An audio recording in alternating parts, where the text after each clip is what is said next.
One of the most fascinating figures in medieval history is Marco Polo. Born into a Venetian merchant family, in 1271 he set out with his father and uncle along the famous Silk Road to China on what would become one of the most monumental journeys ever undertaken by a European. The Polos were received at the royal court of Kublai Khan, the founder and first emperor of the Mongol-led Yuan dynasty. The emperor was deeply impressed by Marco's sharp intellect and respectful demeanor. He appointed him as his personal envoy, assigning him to diplomatic missions across the vast Mongol Empire and beyond, to places we now know as Myanmar, India, Indonesia, Sri Lanka and Vietnam. In this extraordinary role, Marco Polo traveled extensively throughout China, spending 17 years in the emperor's service and encountering lands, cultures and marvels no European had seen or even imagined. When he returned home after 24 years, no one recognized him, not even his own family. But what's even more remarkable is that people dismissed his stories as fantasy. And though he recorded many of his experiences, he admitted, "I did not write half of what I saw, for I knew I would not be believed." Still, he didn't seem to mind, because for Marco Polo, the true reward wasn't the fame or acclaim, it was the journey itself. Medieval Jews had their own Marco Polo a century before him. Benjamin of Tudela, a 12th century Jewish merchant from Spain, embarked on a cross-continental journey that took him through France and Italy, down into Egypt and the land of Israel, across the Levant to Mesopotamia, and back again via the Mediterranean. Though only a layman, he was deeply literate, fluent in Hebrew, Arabic and Spanish, and most probably French. He wore his religious piety lightly, but his love for the Jewish people and the land of Israel, as well as his deep, empathetic curiosity, radiate through every page of his remarkable diary. What makes his written record so compelling isn't only where he went, but also who he noticed. In Fustat, today Cairo, he found the Jewish community struggling to maintain its former prominence. Still, he noted a relatively new arrival by the name of Rabbi Moses ben Maimonides, Rambam, who was elevating the community and whose fame had spread well beyond Egypt. In Baghdad, he described the grandeur of the Jewish exilarch, who rode in royal procession with armed escorts and a ceremonial canopy held over his head, an honored figure recognized by both Jews and Muslims alike. While in Babylonia, he visited the great yeshivot of Sura and Pumbedita, centers of Talmudic learning that have left their impression on Judaism to this day. Benjamin of Tudela also had a wry sense of humor and a sharp eye for sectarian nuance. As he traveled in northern Israel, he observed dryly that the closer I get to Jerusalem, the more Jews are heretics, a reference to the many Karaites, Samaritans and Khazars he encountered on his approach to the holy city.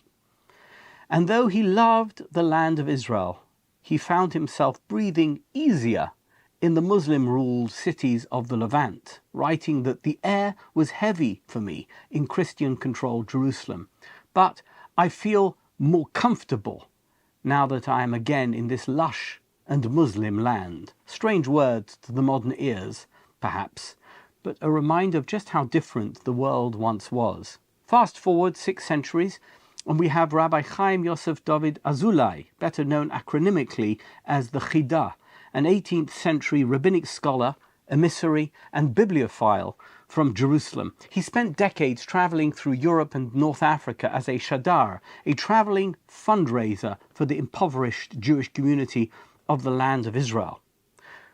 But rather than just focusing on collecting money, the Chida also collected moments, books and stories, which he recorded and later published. In Livorno, a vibrant hub of Sephardic Jewry, he once found himself caught up in a spontaneous halachic debate right in the middle of the street. A local rabbi posed a sharp question and the Chida responded, using his boundless Torah knowledge and brilliant intellect. Within minutes, a crowd had gathered, According to his travel diaries, there was even a fishmonger who chimed in with a source, which the Chida acknowledged as an unexpected but not incorrect point. On another occasion, in Amsterdam, the Chida was invited to visit a private library filled with rare manuscripts. He spent hours poring over ancient texts, taking meticulous notes, but the experience was somewhat tarnished by the custodian's persistent attempts to serve him a local fish delicacy, which the Chida politely declined, not once, not twice, but 4 times. What unites Marco Polo, Benjamin of Tudela, and the Chida is not just their many distant travels, it's that they understood something we often forget in our destination-obsessed world. The journey is usually the point.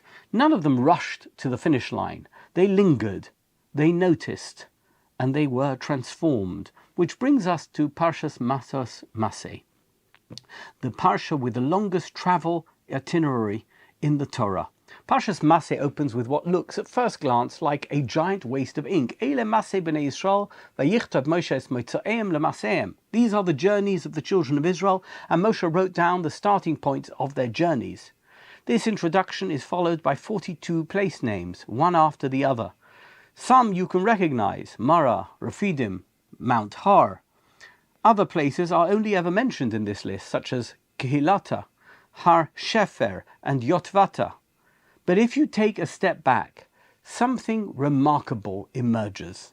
The Torah is obviously not just concerned with the Israelites' departure from Egypt and arrival in the Promised Land. It also cares where the Israelites camped along the way, because each stage in the journey mattered. Every pause was purposeful, and every detour was a divine appointment. The same is true for us. We may live in a culture-obsessed world, and we're obsessed with results, final grades, promotions, goals achieved. But Judaism reminds us growth isn't about the end goal, it's about how you got there. The 42 stops and the journeys that brought them to each place weren't always glorious, but the Torah lists them all anyway, because real life isn't a highlight reel. It's a series of imperfect steps, tough lessons, and unexpected blessings. The meandering journey through the Sinai wilderness didn't just take the Israelites to the land of Israel, it made them ready for it. Marco Polo crossed half the world and returned a stranger even to his own family. Benjamin of Tudela journeyed across continents and chronicled rising rabbinic stars in Egypt and royal Jewish leadership in Baghdad. The Chida debated halakha in the streets of Livorno and politely dodged fish pastries in Amsterdam. What is clear is that none of them were racing towards a finish line. They were gathering stories, meaning, and identity, one stop at a time. Parshas Maseh, in its quiet, repetitive way, teaches us the same thing. You are not the sum of your big-ticket achievements. You are the story of your many stops and pauses, the moments you failed, the times you tried again, the challenges that taught you patience, the delays that built your resilience, and the people you met along the way who added some element to your experience. So take your time, notice the view, write it down. One day you'll look back and realize, just like the Israelites in the desert, every step had a purpose, even the ones you thought were detours.